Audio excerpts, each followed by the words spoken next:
Sungguh-sungguh Allah sangat ridho ketika seorang hamba itu makan ketika sesuap nasi dia muji Allah, ketika minum seteguk nasi dia muji Allah. Itu kalau orang diridhoni Allah itu wali betul.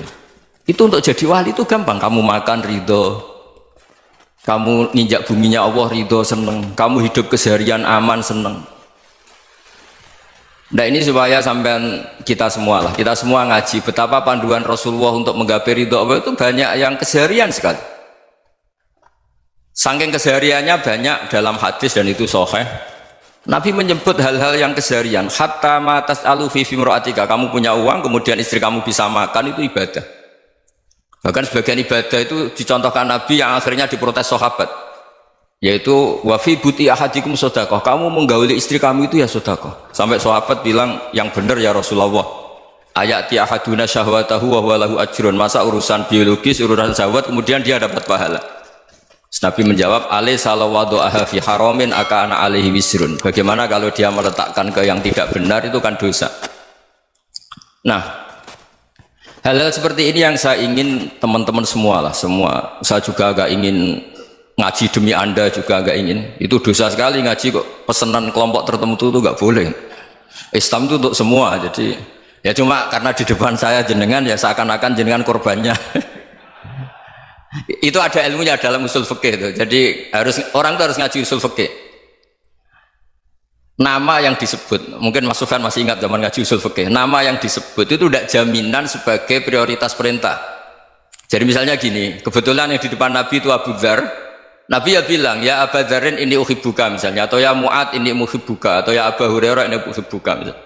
Banyaklah riwayat yang Nabi nyebut ya Aba Dzarin, ya Mu'ad, ya Abu Hurairah.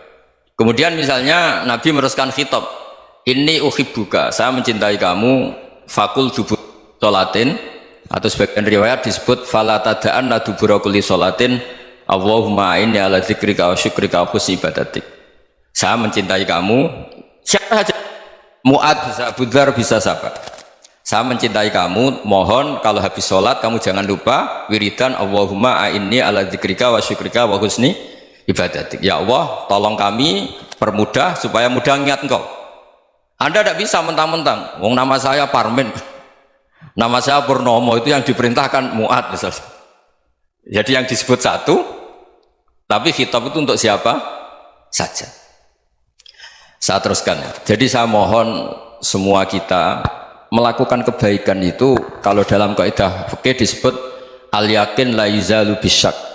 Banyak kebaikan yang kebenarannya itu 100%, tidak punya efek samping ke pihak lain, ke kelompok lain, ke komunitas lain.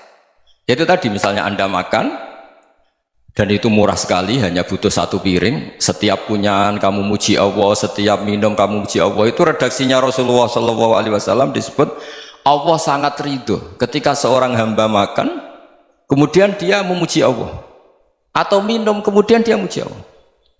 Logikanya gampang, negara seperti ini yang kamu harapkan bentuknya kayak apa, mertua, ipar, komunitas, tetangga, itu nyata terjadi itu kan belum pasti. Sementara yang mesti terjadi adalah kamu butuh makan, kalau tidak mati.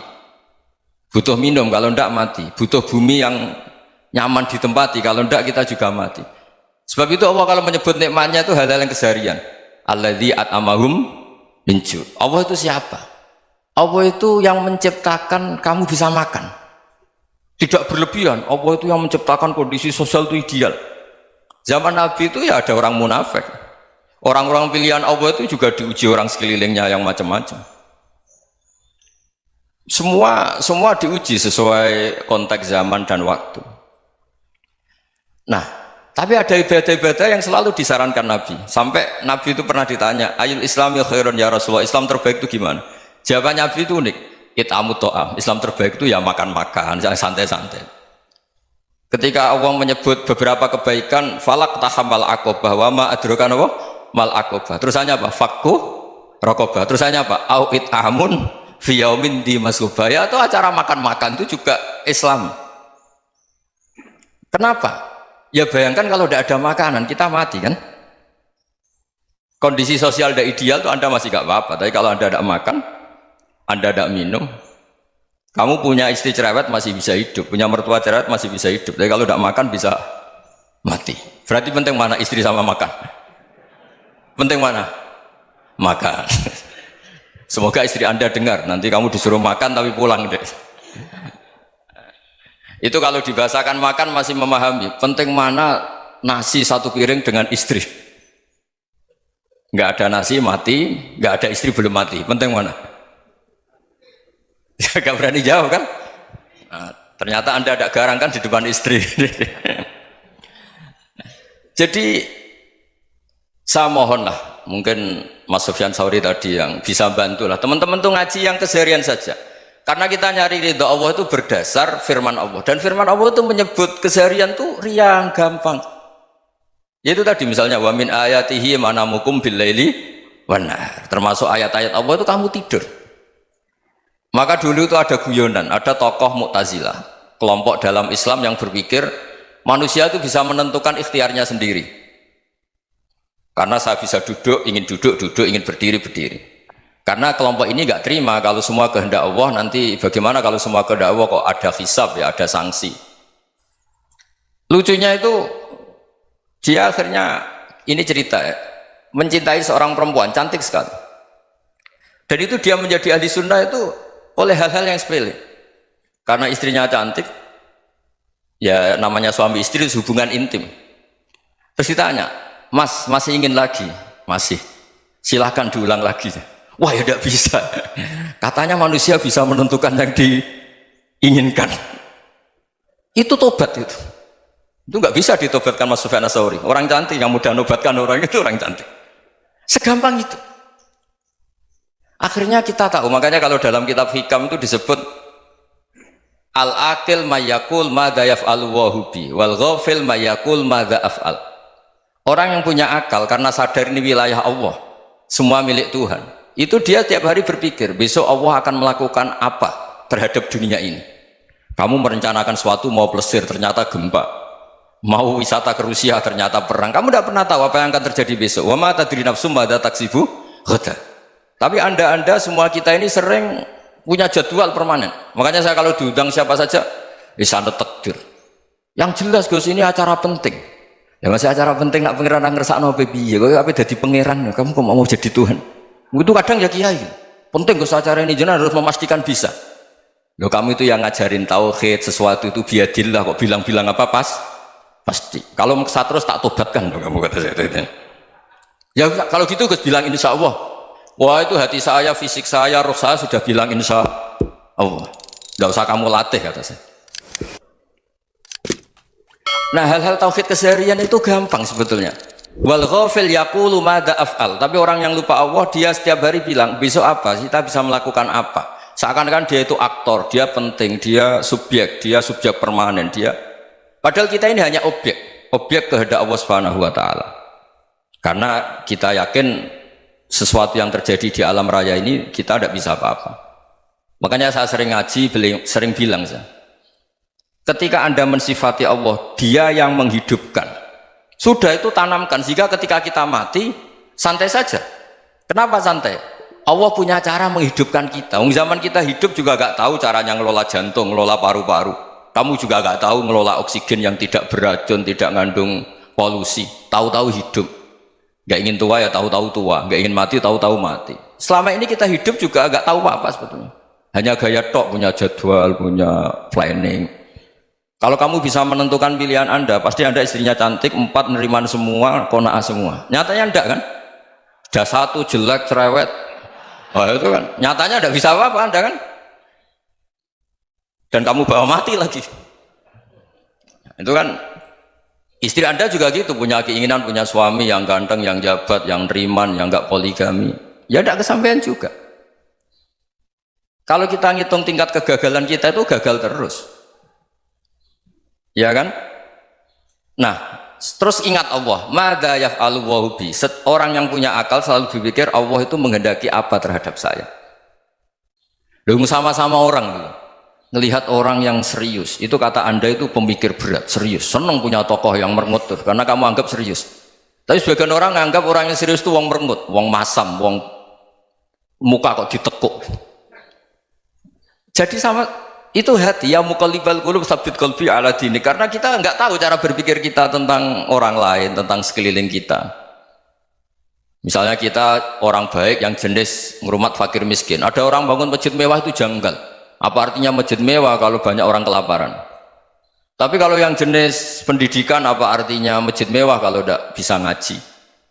Nanti yang jenis infrastruktur, apa artinya ini kalau semuanya punya sudut pandang yang berbeda-beda. Dan Islam mengapresiasi semua kebaikan. Tapi katakan semua kebaikan itu adalah kehendak Allah Subhanahu wa taala. Karena apapun baik Anda itu pakai fasilitas yang diberikan oleh Allah Subhanahu wa taala. Sehingga ini yang disebut qulillah tsumma darhum fi khawdihim yal'abun. Ya, kembali tadi ke tema-tema bahwa keseharian Anda ini sudah Islami. Saat Anda tidak bisa melakukan apa saja. Saya sering ada jenazah, biasanya kalau tetangga meninggal saya sering disuruh ngelepas. Saya bilang orang ini baik karena sering ngelamun di rumah, sering nganggur di rumah. Ditanya sama anaknya, kenapa Gus nganggur baik? Ya kalau dia nganggur artinya juga agak berbuat sesuatu yang maksiat kan? Ya kan? Orang nganggur di rumahnya ya tidak bunuh orang, tidak maling, tidak korupsi, ya namanya nganggur di rumah. Lah cuma istri cara pandang nganggur gak menghasilkan uang gitu. Tapi juga gak menghasilkan kriminal kan? Jadi sebenarnya Islam itu cara, makanya kalau sampai ngaji usul fikih itu ada kitab usul fikih namanya Lubul Usul, itu terkenal sekali di pesantren itu. Itu kalau ngapresiasi keseharian itu luar biasa. Izma min mubahin illa wa yatahaqququ bihi tarku haram mimma. Karena keseharian yang mubah saat Anda lakukan itu ada kehebatan yang luar biasa, yaitu meninggalkan haram. Makanya dulu banyak orang-orang alim ketemu temannya itu guyon sampai semalaman. Itu biasanya yang semangat Islam itu, kiai kok tidak tahajud, kiai kok tidak witir. Orang yang sedang mapan uangnya banyak, malam itu tidak kelayaban itu sudah luar biasa. Melawan nafsu supaya tidak maksiat itu sudah luar biasa. Supaya lupa guyon sama temannya semalaman sampai subuh. Gejolak-gejolokan kenang zaman miskin, zaman kuliah nggak jelas, zaman apa. Melihatnya jangan tarkut tahajud. Seperti ini meninggalkan tahajud, tapi meninggalnya ini talkul muharramat. Jadi kayak apa hebatnya? Sehingga Imam Ghazali punya riwayat yang agak unik. Hatta takuna ibadatu akhiri hadil ummah iku an-naum. Sehingga suatu saat ibadah terbaik umat ini itu tidur. Itu kan riwayat kontroversi. Ketika Imam Ghazali tanya, kenapa iya? Kenapa kamu mulai keluar dari rumah itu sudah banyak maksiat? Melihat perempuan yang enggak mahram, melihat fenomena. Tapi kalau kamu tidur itu enggak melihat apa-apa. Tapi juga kamu jangan nganggap tidur itu ibadah betul. Saatnya melakukan fardu ain malah masih tidur. Tapi itu sudut pandang yang menjadikan kita Islam itu gampang. Jadi saat Anda tidak bisa aktivitas apa-apa, misalnya ada beberapa orang yang lumpuh. Lumpuh itu memang nggak bisa Jumatan, nggak bisa ibadah, tapi dia juga nggak bisa maksiat. Tidur itu memang Anda saat itu tidak bisa tahajud, tidak bisa witir, tapi saat itu ada zina, ada maling, tidak gosipkan orang, tidak bully orang, tidak menanamkan kebencian, tidak hasud. Sehingga tidur menurut Allah Ta'ala wa min ayatihi manamukum billaili apa? Wan-nahar. Karena di tidur itu selain ada unsur istirahat, jaga kestamina, juga ada unsur meninggalkan beberapa keburukan. Nah, saya mohon ibadah yang keseharian ini kita jaga. Supaya kita semua baca ayat itu fasih. Fasih itu tertanam di hati. Allah itu siapa?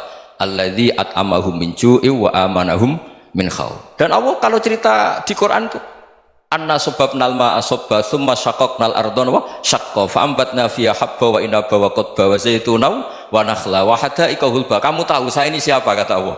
Saya ini adalah Tuhan yang menurunkan air, kemudian ada tanaman banyak, habba wa inaba wa qadba, ada zaitun, ada tin, kalau orang Jawa mungkin ada tela, ada padi, ada mangga, ada pisang.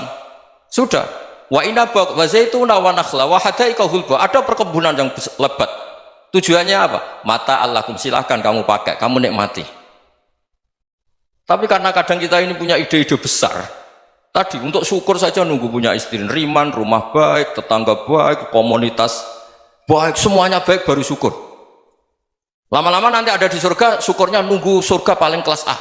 Itu sudah ada yang menghuni Rasulullah, kamu nggak boleh di situ. Masa untuk syukur saja? Repotnya Masya Allah. Jadi mohonlah Quran yang kalau Anda hafalkan juz sama itu kan ada ayat-ayat yang kayak tadi. Ya, fal yang dzuril insanu ila ta'ami. Coba lihat Apa yang kamu makan ya? Dari mana? Dan untuk mempertahankan hidup kamu keseharian. Jadi jangan kira ibadah itu harus membentuk komunitas yang versi Anda.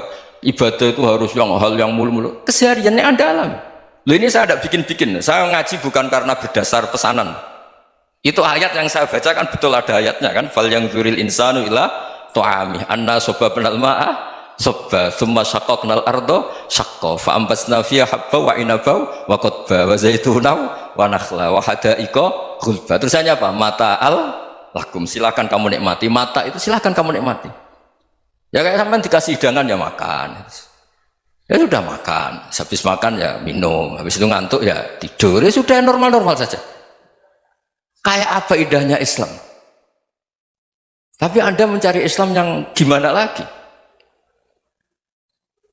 Nah itu yang diajarkan guru-guru kita, diajarkan sanad kita sampai Wali Songo, sampai Rasulullah SAW. Bahwa pada akhirnya ada jihad, ada perang. Itu dulu memang perang, bukan membunuh, beda. Dulu kita dijajah Belanda ya perang, dan itu normal karena kita dijajah. Jadi ketika orang lain ingin baik sama kita, wa in ahadum minal musyrikin astajaruka ya fajirhu hatta yasma'a kalam Allah. Kalau mereka ingin baik ya kita baik. Makanya ada istilah musta'man, mu'ahad. Kalau mereka ingin damai, berdampingan dengan kemajmukan ya itu yang lebih baik. Karena memang Islam menghormati proses perdamaian. Wa in janahu lis-salmi ya fajnah lah. Kalau ingin damai ya kita harus damai.